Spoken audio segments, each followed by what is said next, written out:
Quem é que são vocês?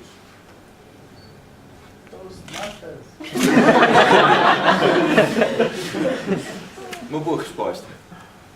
E como é que tu sabes que és isso, que és um Toastmaster?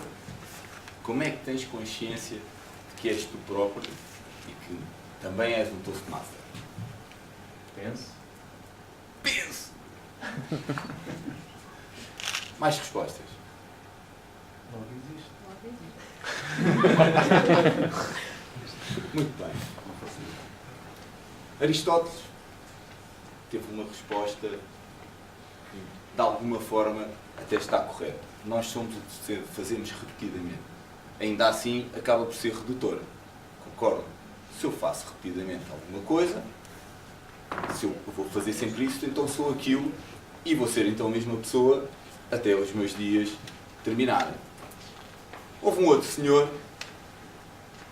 que disse: penso, logo existo.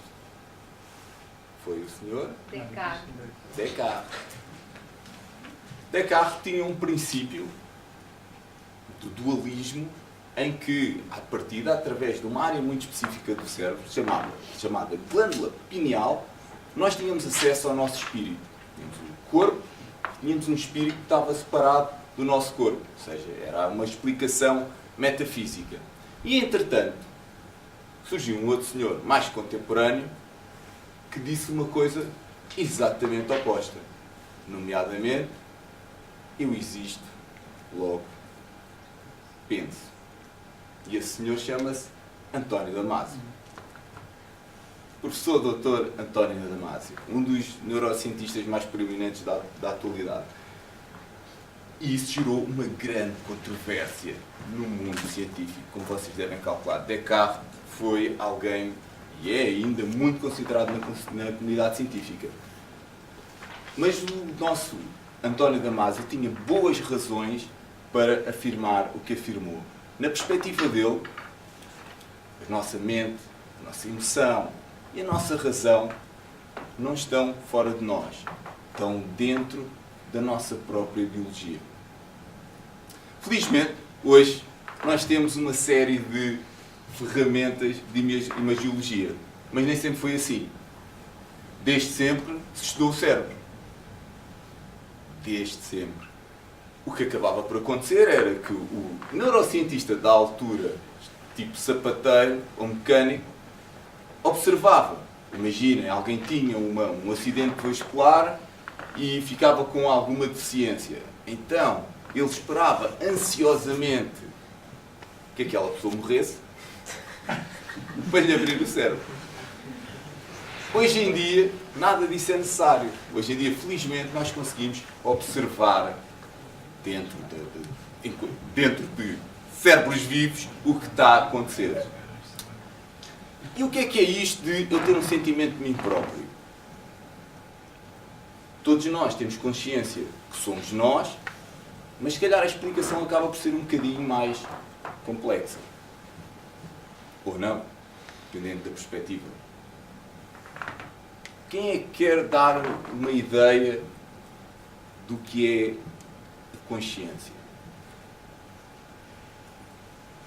Um de cada vez, porque senão não consigo perceber, é difícil. Bom, basicamente é aquilo que nós perdemos quando entramos num sono profundo sem sonhos e quando estamos sob o efeito de uma anestesia geral. E é aquilo que nós recuperamos quando acordamos e quando recuperamos também de uma anestesia. E para nós percebermos exatamente o que é esta história da consciência, é porque, por um lado, nós temos pensamentos, mas será que esses pensamentos são exatamente meus? Então porquê é que eu sei que estes pensamentos são meus? Porque a explicação não reside no espírito, nem reside apenas no cérebro.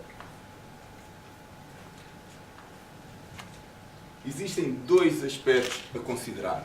Um, a mente. Nós temos uma mente que tem uma série de representações. Nós podemos chamar as representações visuais, as representações auditivas, até as sensoriais. Na verdade, o que se passa é que vocês estão a ter uma representação do que está a acontecer aqui, certo? Vocês estão a olhar para ali, ou estão a olhar para mim, e eu de alguma forma estou a ser representado nos vossos cérebros. Mas felizmente a espécie humana desenvolveu-se a um ponto que que nos permite ter uma experiência autobiográfica e que nos permite viajar, sem sair daqui. E por um outro lado, eu tenho estas experiências e estas representações, mas estão dentro de mim. Como é que eu sei que eu tenho um eu? Ou como é que eu sei que sou eu? Para isso, vamos tentar, de alguma forma, entregar uma explicação que faça sentido para que estas representações façam parte de alguém. A mente, como já vos disse, é um fluxo de representações auditivas, visuais e também sensoriais. No fundo, nós experimentamos o mundo. Os nossos olhos não veem, os nossos ouvidos não ouvem. Está tudo nos córtices, ou seja, no nosso cérebro.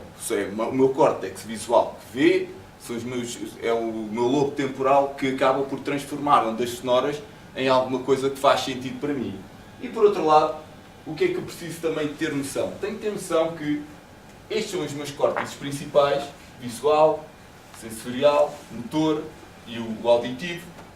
Quando eu estou a ter uma experiência, eu ativo ou ilumino estes córtices. Mas quando eu guardo esta experiência, eu guardo nos córtices de associação.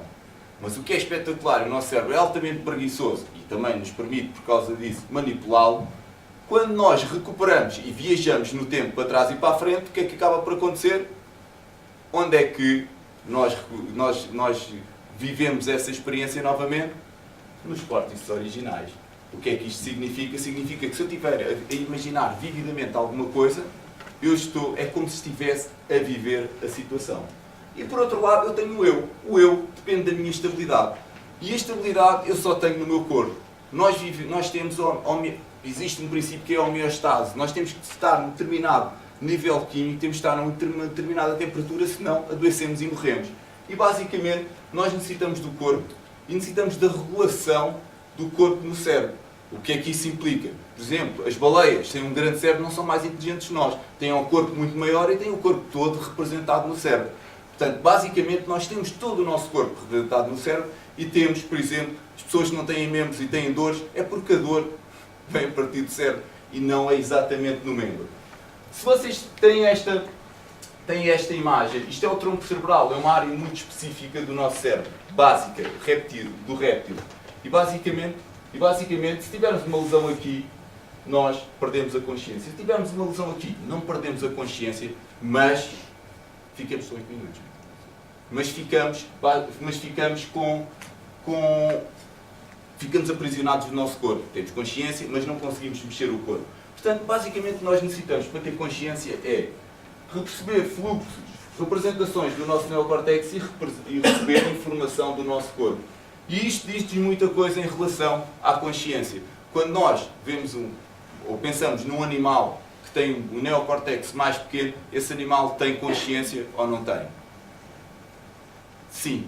Portanto, basicamente o que eu vos tenho para dizer é que o nosso neocórtex permite-nos a nós, enquanto espécie, viajar pelo passado e pelo futuro, deu-nos memória ampla, deu-nos raciocínio, trouxe-nos a justiça, mas essencialmente trouxe-nos algo que não deu, ou que os outros vertebrados, os outros animais não têm, que é liberdade. Obrigado.